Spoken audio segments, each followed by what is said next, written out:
Hey guys, thanks for clicking on the video. This is my new channel. Please like and subscribe. And I'm trying to get the numbers back up to my last channel. We were doing different types of videos, predictions, and we were getting thousands of views. So please guys, like and subscribe. I need your support. But let's get right into it. The 2021 Tokyo Olympics women's tennis. So we're down to the 4 finalists, and we have a couple good matchups that are about to take place. We have Elena Svitolina, or I'm sorry, Monfils. She's newly married, versus Marketa Vondrousova and Belinda Bencic and Elena Rybakina. So we have some great matchups. First, we're going to start with Bencic Rybakina, and this is actually, I think, going to be a great matchup. We have Belinda representing Switzerland and Rybakina representing Kazakhstan. So these two players, I think this is going to be an interesting matchup because Belinda is, of course, considered the veteran of the two. She's ranked 12th in the world.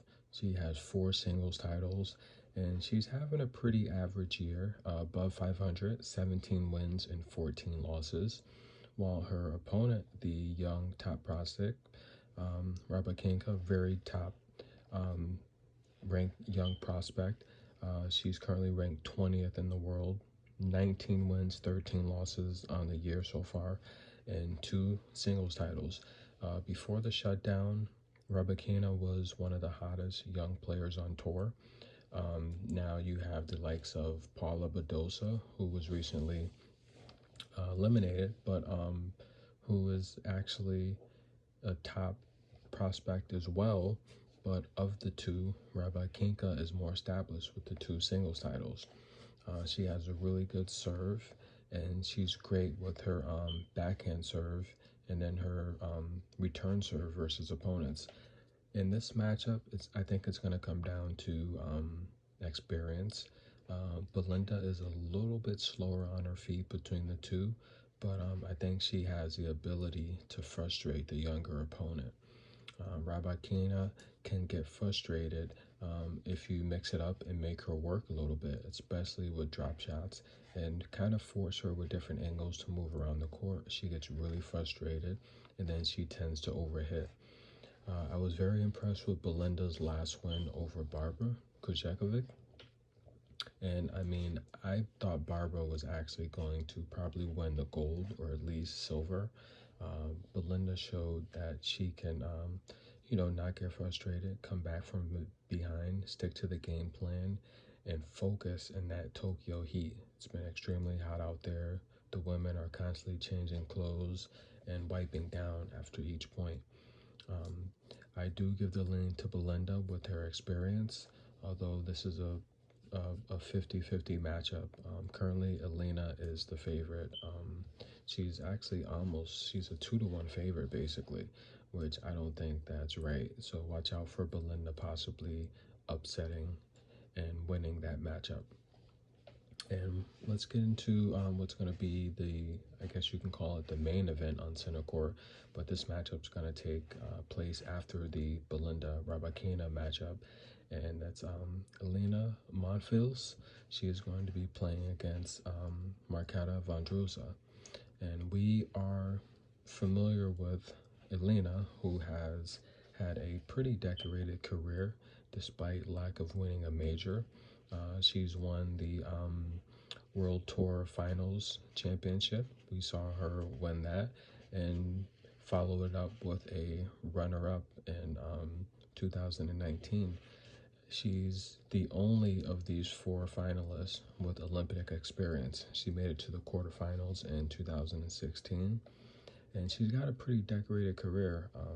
She's got 15 singles titles, and she's 23-13 on the year.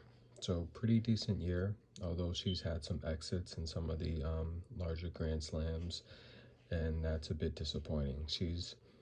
Although decorated, she's known as one of the best players in the world to never win a major, and hopefully that changes soon. Personally, I don't think she'll win the U.S. Open, but maybe the Australian Open, she'll have a good chance. But her opponent, Marketa Vondrousova, She's playing for the Czech Republic. Pretty average year, 14-2. She's got one championship singles title under her belt, but she's known as being the upset queen, dethroning, sending home Naomi Osaka. So that was a very, very tough matchup, but she was able to she double broke Osaka in the first set and then broke her again in the second set and sent her home. But personally, I feel Osaka hasn't been active. She hasn't been, playing. I didn't think she was in game shape. I thought she got past her first opponent, Zhang, pretty easily, just relying off of her skill and her serve. But Marketa, who's been active, was just able to frustrate her, beat her to the punch, and just kind of outwit her with athleticism. This matchup here against Elena Monfils, she's going to be playing against someone that's great on defense. Elena's known as protecting the baseline and really just playing tennis until you make a mistake, overshoot, and get frustrated. She's really great at returning balls, and she rarely makes mistakes. The matches that she loses is against opponents that are fit, more athletic, and they're able to really pack power. Marketa does have power. If she's going to win this matchup, she's going to have to be very strong and on her game. But one thing that's been surprising most people is Elena's ability to serve. She's had 10 aces her last match, and she's looked really good with her serve. If her serve is on point with her defense, this is a matchup she should win. My prediction for this matchup is Elena should win this match, and I think she will win the gold medal. But keep in mind, Belinda and Rybakina are also sleepers. That matchup is a toss-up. I do give the lean to Belinda just for her experience, and I expect Elena to play Belinda in the finals, and I expect Elena Monfils to get her gold medal. Thank you guys. Like and subscribe. Thanks for checking it out, and I'll see you next time.